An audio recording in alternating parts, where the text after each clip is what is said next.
In terms of looking at the past, there are simply measures that we have to recognize, and that there were some elements. Of course, no one projects going back to 1980. The circumstances have changed. But there were things that were done then that are of value.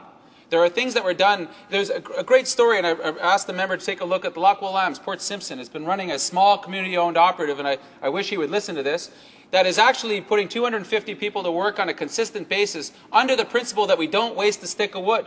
Under the principle of actually ones that were guided by the elders in that First Nations community to say that we must derive the greatest value added. But we've been running policies that leave slash piles in the bush that are taller than most houses people live in.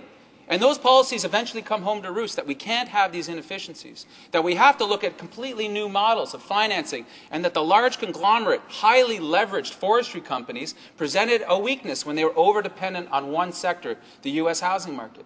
And we saw when that leaning was happening, when it fell, it's falling hard. And this is going to continue. And the government must not say that rosy times are just around the corner, because they're not. And it's unfair and irresponsible to say otherwise.